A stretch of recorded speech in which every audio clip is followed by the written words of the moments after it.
The 1966 FIFA World Cup was supposed to be a celebration of global football, but the Green Eagles of Nigeria and 14 other African countries refused to take part in the tournament's qualifiers.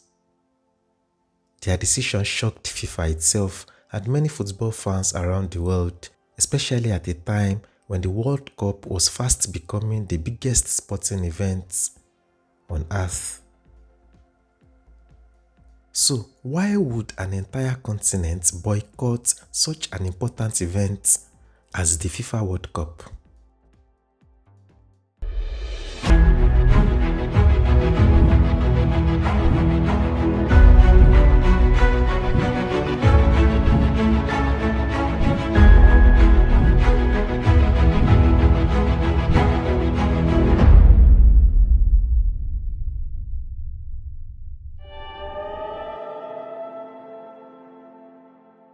The controversy began in January 1964 when the Fédération Internationale de Football Association (FIFA), the sport's global governing body, announced the qualification format for the 16-team competition to be hosted by England.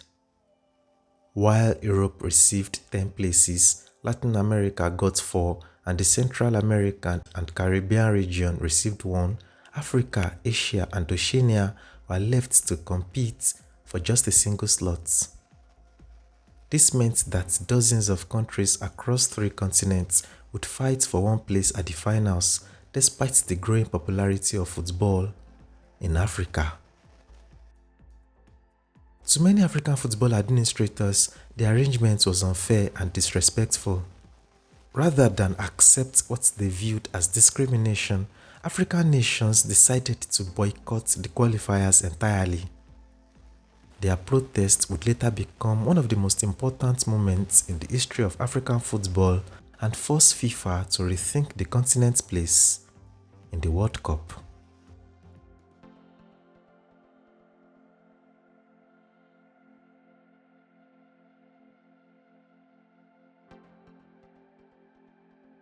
Within weeks of FIFA announcing the qualification formats for the 1966 World Cup, strong opposition began to emerge from Africa. One of the loudest voices was Ohene Djan, Ghana's director of sports and a member of FIFA's executive committee. In a strongly worded telegram to FIFA, Djan criticized the decision to force Africa, Asia, and Oceania to compete for a single place at the World Cup finals. He argued that it was unreasonable for Afro-Asian countries to endure painful and expensive qualifying campaigns for only one spot, insisting that Africa deserved at least one guaranteed place at the tournament.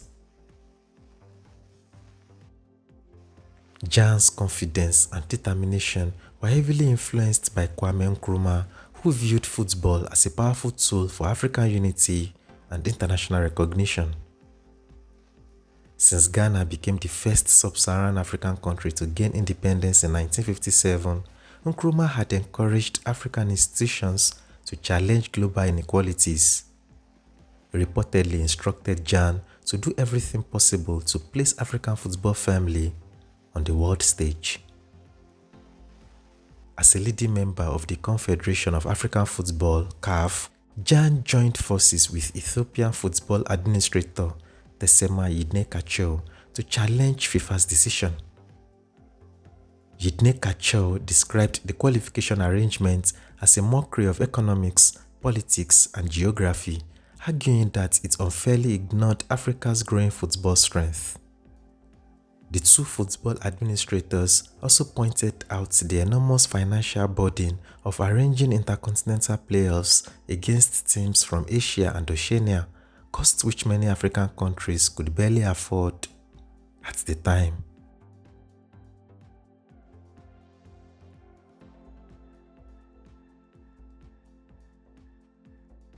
Another major source of tension between CAF and FIFA was the Apartheid issue in South Africa. Founded in 1957, CAF was not just a football organization. It also became an important symbol of African unity at a time when many countries on the continent were still fighting colonialism and racial discrimination. In fact, CAF existed even before the formation of today's African Union. Headquartered in Cairo, Egypt, CAF became the first sporting organization in the world to expel South Africa because of the apartheid policies of its white minority government. Although FIFA initially suspended South Africa in 1961, the organization controversially readmitted the country in 1963 after South African officials promised to send an all-white team to the 1966 FIFA World Cup and an all-black team to the 1970 tournament in Mexico. To avoid political tensions, FIFA placed South Africa in an Asian qualifying group instead of an African one, but the intercontinental playoff system still meant that an African team could eventually face the apartheid state. The decision deeply angered African football leaders who believed FIFA was ignoring both morality and African opinion. In July 1964, CAF announced that African nations would boycott the 1966 FIFA World Cup unless Africa was granted its own guaranteed place at the finals. At the time, only Egypt had ever represented Africa at the World Cup, having appeared in the 1934 tournament. Despite the protest, FIFA refused to change its position. True to their warning, Africa's 15 eligible countries withdrew from the qualifiers in October 1964, turning the boycott into one of the most significant acts of resistance in football history.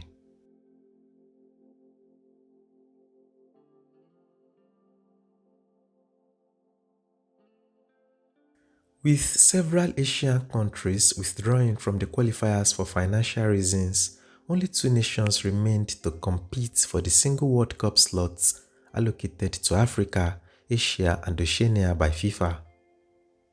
In the end, North Korea defeated Australia 9-2 on aggregate to qualify for the 1966 FIFA World Cup.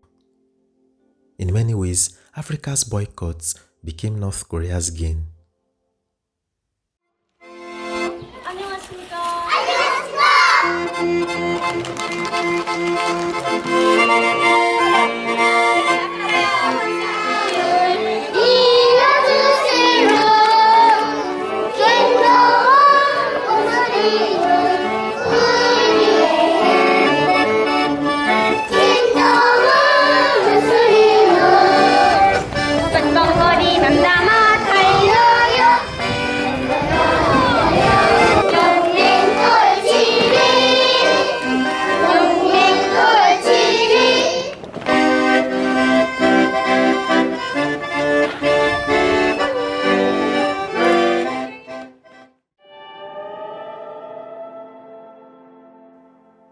Making their World Cup debut in England, North Korea shocked the football world with a series of remarkable performances.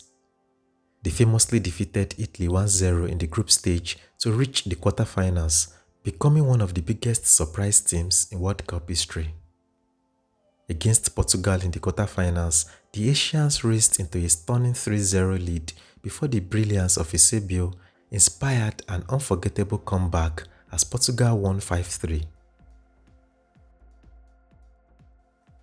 There was deep irony in Eusebio's success at the tournament. Although he represented Portugal, the legendary forward was born in Mozambique, then a Portuguese colony.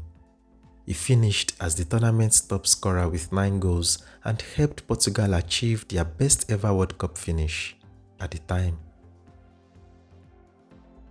With underdogs like North Korea dazzling the world and the Mozambican-born player dominating the scoring charts, the 1966 tournament revealed how much football outside Europe and South America was beginning to rise.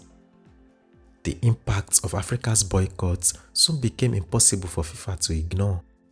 Just 2 years after the tournament, FIFA unanimously agreed to grant Africa its own guaranteed place at the World Cup finals, while Asia also received a direct qualification spot. The boycott had achieved its main objective and changed the future of international football permanently.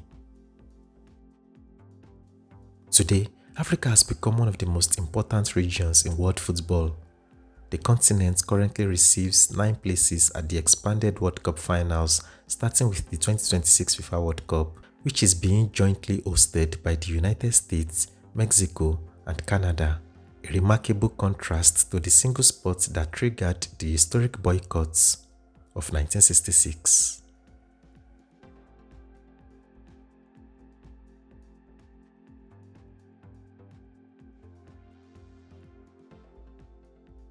As for the 1966 FIFA World Cup itself, the tournament ended with England defeating West Germany 4-2 after extra time in the final. It remains England's only FIFA World Cup title to this day. With the victory, England became the 5th nation to win the World Cup and only the 3rd host country to achieve defeat after Uruguay in 1930 and Italy in 1934. The final, played at Wembley Stadium, remains one of the most talked about matches in football history. It was the first FIFA World Cup final to feature a hat-trick scored by Geoff Hurst for England. However, the game is still surrounded by controversy because of England's 3rd goal, which was awarded despite long-standing debates over whether the ball had actually crossed the goal line. 60 years later, the 1966 FIFA World Cup is remembered not only for England's triumph, but also for the historic boycott by Nigeria and other African nations.